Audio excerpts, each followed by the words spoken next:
She looked me straight in the eyes and said it without a blink. "We'll celebrate without you this year. It's just easier that way." I didn't cry. I didn't scream. I just nodded, holding my mug a little tighter.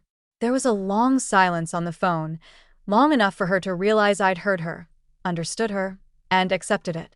But she didn't know what that silence meant. She thought I would go quietly, like I always did. She didn't know this year I had made the booking. She didn't know the catering was in my name. She didn't know the mortgage on that house they were still trying to buy was being quietly helped by me every single month. So I did the one thing she never expected. Before I dive in, I'd love to know where you're watching from. Hit that subscribe button and give this video a like. It really helps more people hear stories like this. I picked up my phone and made 3 calls. First, to the catering service. Cancel everything under that name. Yes, even the turkey. Especially the turkey. Second, to the resort management. They no longer have access. Yes, I understand they'll be upset. Third, to the bank. I didn't raise my voice. I didn't leave a message. I simply took back what was mine. She didn't even notice at first. That's what makes this story so much better. But let's go back, because if you're wondering how we got to this moment, trust me, so was I. You see, this didn't start with Thanksgiving. It started with small things, little cuts, quiet digs. Last year, when she accidentally left me out of the family photo. The year before, when she served everyone steak and gave me chicken because of my age. And then the endless whispers, the exclusion from group chats, the snide comments about my old ways. I let them all slide because my son looked happy, because I thought keeping the peace was worth swallowing the pain. Because I didn't want to be the bitter mother-in-law everyone complains about. But I paid for that peace, literally. When they were newly married and couldn't afford their down payment, who stepped in? When her car broke down during her pregnancy, who bought the new one? When my granddaughter needed a private tutor, who covered the fees? They never asked. They didn't have to. I offered because that's what family does. Or at least what I thought family did. So when she called me that afternoon, cheerful, polished voice and all, and dropped the words, "We decided to keep Thanksgiving just between us this year," I finally understood what I'd been to her. A wallet, a backup, a shadow in the background, not family, not welcome, not needed. I remember exactly how I felt in that moment. Not angry, not sad, just done. She paused, maybe waiting for a protest, maybe hoping I'd beg. I didn't. I just said, "All right, if that's what you want." She actually sounded relieved, as if she'd dodged a bullet. But she didn't know I was the bullet, and now I was finally loaded. What she also didn't know was that this Thanksgiving wasn't her plan. It had been mine all along. I had made the resort reservation under my name as a surprise gift. I had ordered the catering customized for each of their diets. I had even arranged a family slideshow with old home videos they'd never seen, meant to play after dessert. So when she cut me out, she cut herself out of everything. And when the calls started rolling in from the resort, from the caterer, from the bank, she didn't know where to turn. The first message was polite. "Hi, just checking in. Seems the payment didn't go through for your catering. Can we reconfirm?" The second was less gentle. "There seems to be a hold on your mortgage assistance this month. We'll need confirmation of your status by the end of the week." And the third, that one came from my son. He called confused. "Mom, did you cancel the Thanksgiving stuff?" I sipped my tea slowly. "I thought you were celebrating without me," I said calmly. There was silence, then confusion, then guilt. But I didn't let it sink in yet. Because this wasn't about making them suffer. It was about making them see everything I had done, everything they took for granted, and everything they stood to lose. But trust me, this was only the beginning. Because when the doorbell rang later that night, I already knew who it was. And what I was about to say would change everything. The doorbell rang twice, sharp and fast. The kind of knock that carries urgency, maybe even panic. I didn't rush to answer it. I stood slowly, placed my mug down, and walked to the door like I had all the time in the world, because I did. I opened it to find my son standing there, hands in his pockets, eyes bouncing between the ground and my face like he couldn't quite decide which deserved more attention. Behind him, his wife sat in the passenger seat of their SUV, arms crossed tightly, Her face turned away like a child being scolded.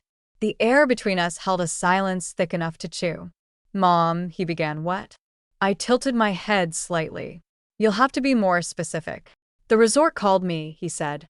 "They said the reservation was canceled, that it was under your name all along." Yes. His brow furrowed. "Why didn't you tell me?" I crossed my arms, not in defense, but in stillness. "You never asked. And besides, I wasn't invited." The words landed like a slap. He blinked hard. "She didn't mean it like that," he mumbled. "She said it exactly like that," I replied. "You were on speaker." He looked down again. I watched the weight of the truth press into his shoulders. That maybe, just maybe, he'd been hearing these things and ignoring them, hoping they'd go away, hoping I would swallow them like I always did. "She was stressed," he said weakly. "She was cruel," I answered. "There's a difference." He looked up. "We were counting on this trip." I gave a faint smile. "No, she was counting on me never pushing back." Behind him, she opened the car door and marched up the driveway, heels clacking like war drums. "What is this?" she snapped. "Are you seriously going to let us be stranded over a misunderstanding?" "A misunderstanding?" I echoed. "You told me not to come. You said, and I quote, 'We'll celebrate without you.'" "That wasn't." She paused, realizing she was caught. "Wasn't what you meant, or just not what you expected to backfire." I didn't raise my voice. I didn't move. But for the first time, she looked at me like I wasn't just the quiet old woman in the background. She looked at me like someone she couldn't control. My son ran a hand through his hair, frustrated. "Mom, is there anything we can do to fix this?" I looked at him, really looked at him, and I felt a tug of sadness beneath the calm. "My son, my baby." Still caught in the web. She spun, but not innocent. "Not anymore. You can start by remembering who held your hand when you had asthma attacks at night, who worked 2 jobs when your father died, who sent you money during college even when my own lights were turned off." He flinched. He remembered. Of course he did. His wife folded her arms. "This is about guilt, really." I turned to her. "This is about respect and how you lost mine." The silence that followed was suffocating. I stepped back and gently closed the door, not slamming it, not in anger, just ending the conversation. But I knew this wasn't the last time I'd hear from them. That night, my phone buzzed with texts. One from my granddaughter. "Grandma, why aren't you coming to Thanksgiving? Did I do something wrong?" My heart cracked at that. Another from my daughter-in-law. "I hope you're happy you ruined everything." And one more from my son. "Please, let's talk." She didn't mean it. You know how she. My hand hovered over the screen as I read the message again. "Hey, I heard what happened. I think it's time we talk about your share in the estate." It was from my late husband's cousin, Mark. Mark had always handled the legal side of the family's old business, estate, property, stocks, and land investments my husband had started decades ago before he passed. After the funeral, I signed some of it into a quiet trust, never telling anyone, not even my son. It wasn't out of secrecy or spite. It was protection because I knew even back then that one day I might need to protect myself. I tapped the message open and called him. "Nocheshetashchen." His voice was warm, familiar. "Hey, I didn't want to bother you during the holiday, but someone tipped me off about a conversation your daughter-in-law had, and I thought you should know. Your shares in the estate are still active. You're the majority decision maker, Mary." I was quiet. "Majority?" "Yes." "After your husband passed, everything defaulted to you. The only reason the estate was quiet is because you never made demands. But it's still under your name. And the development project your son has been pushing through with his friends? He's using one of the properties tied to your trust." I stood up slowly, heart steady but cold. "Without telling me. Without even requesting access," he confirmed. "He's trying to flip the old lakeside house and secure a 7-figure deal, but to do it, he needs your signature, which you never gave." I walked to the window and stared out. The orange sunset cast soft light across the quiet neighborhood. I could already picture it. Thanksgiving dinner, her laughing with wine in her hand, the kids playing, and me, a ghost they didn't even notice was missing. Mark continued, "If you want, I can stop everything with one form." I didn't answer right away. I closed my eyes and remembered something.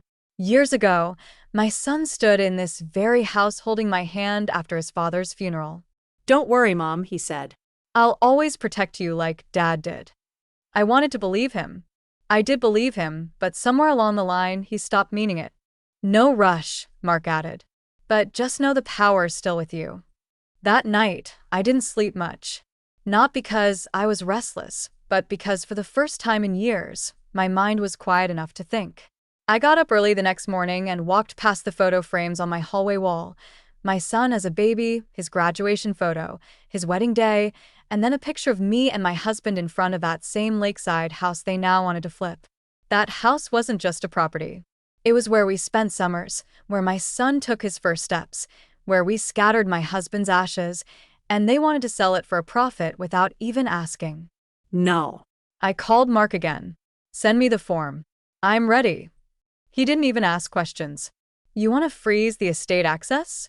Yes, I said calmly, and notify anyone attempting to use it without my authorization. Consider it done, he said. By the way, did you know your DIL tried to use your name on a line of credit last month? I didn't breathe. What? I flagged it, but yes, she listed your name under guarantor for a private purchase. Jewelry, I think. I sat down. Cold ran through my spine, but not from fear, from betrayal. And still, I hadn't raised my voice. I didn't send a single angry text. I just made moves, quiet ones, the kind that echo louder than any scream. Later that afternoon, my son came by again, alone this time. He looked tired, not physically, emotionally. Like the foundation he was standing on was beginning to crack, and he didn't know why. Mom, he said softly, why are you doing this? I looked at him for a long moment. Doing what? Canceling everything. Embarrassing us. I raised an eyebrow. Embarrassing you? He sighed. You know what I mean? No, irablia. I really don't because I've been silent for years. Bit my tongue, gave you the benefit of the doubt, paid your bills, supported your dreams, and you let her treat me like furniture in your life. Only useful when needed. He shook his head. It's not that simple. It is, I said. She made it simple. She told me I wasn't family this year, so I stopped acting like one. He sat down heavily on my couch. She's not a bad person. I didn't reply because I wasn't interested in arguing about her character. I was interested in actions, and hers spoke loudly. I didn't know she tried to use your name, he added. I turned toward him slowly. But you knew she didn't want me at Thanksgiving, and you said nothing. That silence again, and for once, he didn't try to fill it. I walked over to the side table and picked up a yellow envelope Mark had sent over by courier just minutes before. I held it out. What's this? He asked. Documents, I said. Legal ones blocking the use of my name or assets on anything you or your wife sign for the next 6 months. Also freezing the trust access until a review is completed. He didn't take it, just stared at it like it was a ticking bomb. She'll be furious, he muttered. She already was, I said. This time I'm just returning the favor.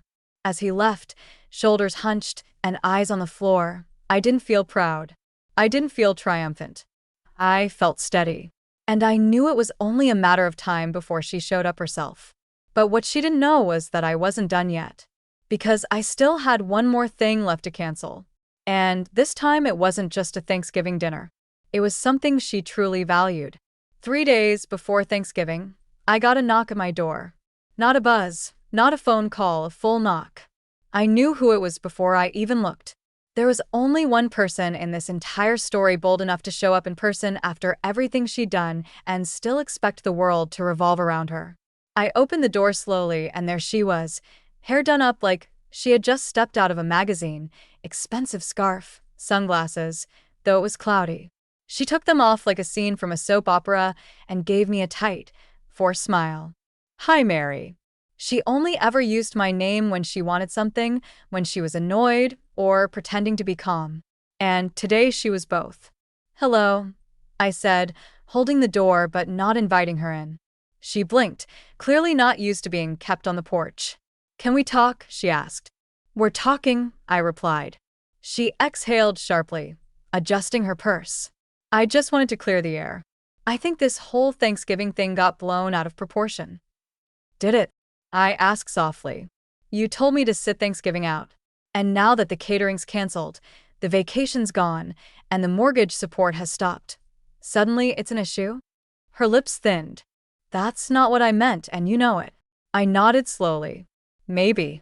Or maybe you just didn't expect I'd take your words seriously. She looked past me into the house. Can I come in? No.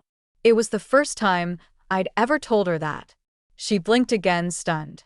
But I didn't move. Look, this family is a lot for me sometimes, she said, changing tones.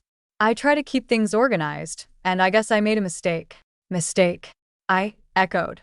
Calling me a burden to your plans and removing me from the holiday wasn't a mistake. It was a decision. She dropped the mask then. Her eyes hardened. Fine. You want to play the martyr? Be my guest. But don't come crying when this drives a wedge between you and your grandchildren. That cut deep. She knew where to jab, but I didn't flinch. You think I'm afraid of a wedge? I said. You built the whole wall. She scoffed. You've made your point. You canceled everything. You embarrassed us in front of our friends. You froze your accounts like some kind of power play. I smiled faintly. It's not a power play. It's a reset. She stepped back. You know what? Enjoy your petty little revenge. But this only proves what I've said all along. You're dramatic, overbearing, controlling. Better than being manipulative, entitled, and cruel, I said gently. But I suppose we all wear our flaws differently. Her jaw twitched. We'll be fine without your help. We don't need your money or your houses or your charity. I nodded. I hope that's true. She turned to leave, her heels clicking down the path like gunshots, but halfway to the car, she paused and turned. One more thing, she said coldly. You may have canceled the vacation, but I made sure the spa weekend is still happening. I'm taking the girls. Just us. A new tradition. There it was. The last little dig. Her desperate attempt to show she still had control. I said nothing, just watched her drive away. But the moment the car disappeared, I walked to my study. I opened the bottom drawer of the desk, one I hadn't opened in a year. Inside was a thick brown file folder labeled Family Trust, Restricted Access. I pulled it out and placed it on the desk because that spa weekend she was bragging about was being hosted on property still under that trust, one that included an event space, a resort, and yes, a luxury spa. And the moment I froze the accounts tied to that property, every single one of her bookings would disappear. But I wasn't going to stop there. No, this wasn't just about canceling. It was about truth. Truth that had been buried under years of fake smiles, polite silence, and one-sided generosity. I opened the file and pulled out a letter my husband had written before he passed. A letter meant for our son. But I had never given it to him. Not yet. Because it wasn't just a letter. It was a confession and a warning. My husband had seen through her long before I did. In his careful script, it read, Son, love her if you must, but never hand her the keys to your mother's heart. She doesn't know how to hold it. That was the day I knew he had seen what I tried to ignore. I folded the letter back into the envelope. I'd deliver it soon, just not yet. The spa would cancel tomorrow. The shock on her face would be priceless. But more importantly, it would make her understand something she had never truly grasped. I wasn't just the mother-in-law. I was the woman who built the table she tried to uninvite me from. And now I was flipping the table. Because this Thanksgiving, while she scrambled to fix the mess she created, I had one more seat to reclaim. One I should have never been asked to leave in the first place. I didn't need to wait long. By noon the next day, the first call came through. Hi, this is Olivia from Serenity Spa. I'm calling about a cancellation that's just come through for the Saturday group booking under your family trust account. It looks like the reservation was frozen due to owner intervention. We're happy to reschedule once things are resolved, but unfortunately, click. I knew she ended the call as soon as she realized she couldn't fix it. Or maybe she didn't want me to know she was crying. But I wasn't gloating. I was watching, observing what happens when the things people take for granted are no longer quietly handed to them. I walked over to the living room and sat on the edge of the couch, the same spot I'd been in when she told me, I wasn't welcome. I thought about how long I'd spent playing the role of peacemaker, the family cheerleader, the holiday glue. I made Thanksgiving happen year after year. Quietly organizing, baking, budgeting, forgiving. Forgiving even when they whispered about my old habits. Forgiving when I'd overhear her telling the grandkids, "Grandma's just being dramatic again." I took all of it because I thought I was holding the family together. But now I realized I was holding them up while they stood on my shoulders and pretended I wasn't there. The second call came later in the evening. It wasn't her. It was my son. "Mom," he said carefully, "I don't know what's going on anymore. She's been crying all day. She said the spa is canceled, and she's blaming you." I didn't react. "Did you cancel it?" he asked, almost like he already knew. I gave him silence. He filled it himself. "She shouldn't have said what she did," he admitted. She knows that now. "But does she mean it?" I asked. "Or does she just regret the consequences?" He didn't answer that. He couldn't. Instead, he said, "Can we just talk in person, please?" "I don't think she wants that," I said. "She wanted to celebrate without me, remember?" She was overwhelmed. "No." I cut him off gently. She was honest. That's what made it so easy to walk away. He sighed. "The kids are confused. They keep asking where you are. Lucy cried herself to sleep last night." That name pulled at me. Lucy, my sweet granddaughter, my Thanksgiving helper, my shadow in the kitchen, always trying to steal bites before the table was set. She didn't deserve this. But I also knew protecting her didn't mean protecting the lie. It meant finally telling the truth. "I'll come by," I said slowly. "But not for her. Not for your wife, for Lucy." There was a long pause. "Okay," he said. "Just please be gentle." I smiled to myself. Gentle had never been the problem. Being ignored had. That night, I baked. Not for the family, just for me. An old apple pie recipe. My mother's. The smell wrapped the house in something warm, something quiet, something I hadn't felt in a long time. Peace. While it cooled on the counter, I sat down and opened a different file. Not the trust, not the estate. Something smaller, but just as powerful. A note I'd written a year ago. A list not of gifts, but of reminders. At the top it said, things I gave without being asked, and it was long. Paid 3 months of their rent after they missed their mortgage, covered hospital bills for their youngest when insurance fell short, bought the dining set they now gather around every holiday, signed over the lake house for ease of taxes, and never mentioned it again. Babysat for 2 weeks straight when her sister had surgery, cooked every Thanksgiving since she married into the family. Never asked for anything in return. I stared at that last line. Never asked for anything in return. That was the mistake. I taught them that my presence wasn't worth anything because I never made them earn it. The next morning, I called my lawyer. Not Mark, a different one. A woman I trusted. "I want to amend the family trust documents," I said. She asked, "To do what exactly?" I answered slowly, clearly. "To separate my assets from my son and his wife, unless my granddaughter is the direct beneficiary." She was quiet for a second, then said, "Are you sure?" "I'm late," I replied. "But yes, I'm sure. Because from now on, I wouldn't be giving through them. I'd be giving past them straight to the one person in that house who still saw me, who missed me." And I wasn't done yet. Because later that day, I got a notification, a public holiday post by my daughter-in-law, a photo of the kids at a new Thanksgiving dinner. No table decorations, paper plates, store-bought turkey. Caption: "Sometimes change is good. New traditions with real family." The word real burned, and it confirmed everything I needed to do next. Because now it wasn't just about being excluded. Now she was rewriting the story publicly, lying.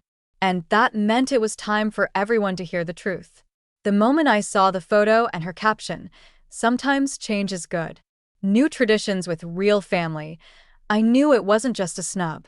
It was a performance. A performance for her friends, for her image, for the world online that had no idea what really happened.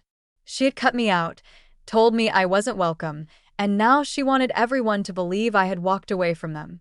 No, not this time. I sat down at the table, opened my phone, and wrote a message. Not passive, not bitter, not dramatic, just the truth. This year, I was told not to attend Thanksgiving. I paid for the trip, the catering, and help with the mortgage on the house they live in. I didn't argue. I didn't make a scene. I simply canceled what was mine. I'm not writing this for attention. I'm writing it because when you spend your life giving, some people forget to look up and notice who's holding them up. I was quiet for too long, but I'm not invisible. I posted it, attached a photo. Not of me crying, not of drama. Just me sitting by the window with a cup of tea, smiling softly, my granddaughter's drawing in the background, framed. Within 2 hours, the post had over 4,000 shares. Comments flooded in. I felt this deep in my bones. Sending you love. Your strength is beautiful. My own daughter-in-law did this last year. Thank you for saying what I couldn't. Then the texts came from people I hadn't heard from in years. From extended family, from my own daughter, and finally from my son. Mom, please take the post down. She's losing her mind over it. People are messaging her. Her friends are asking questions. I replied simply, did I say anything that wasn't true? Silence. Then, no, but this is hurting her. I didn't respond because, for once, I wasn't protecting her feelings over my own. And when Lucy messaged me privately with a voice note that said, Grandma, Mommy said you didn't want to come. But I knew that wasn't true. I miss you. That sealed everything. I called my lawyer that evening. Finalize the update to the trust, I said. Only Lucy inherits the lakeside house. Everything else goes to charity or stays in my name. And the rest of the family? She asked. They can celebrate Thanksgiving, I replied. But they'll be doing it without me. 3 days later, I mailed the letter my husband had written years ago, the one I had kept in the drawer. I didn't add a note. I didn't need to. The words he left behind would be enough. In it, he had written, don't let anyone shame your mother for loving too hard. She gave up everything so you could rise. If someone ever makes her feel small in your house, you'll have lost more than a mother. You'll have lost your backbone. I never heard back from my daughter-in-law, not after that. But I did hear from Lucy. She came to visit me a week later, just the two of us. She brought her backpack, a homemade card, and the little apple pie she made, just like Grandma's. We ate at my small table.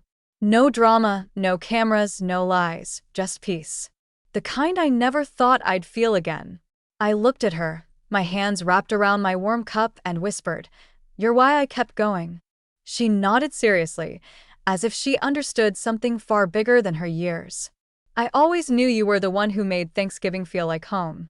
And that was it. That was the closure. I had been uninvited. But I took back everything they used to silence me and turned it into something louder than words. Because revenge doesn't always come from fire. Sometimes it comes from walking away without looking back.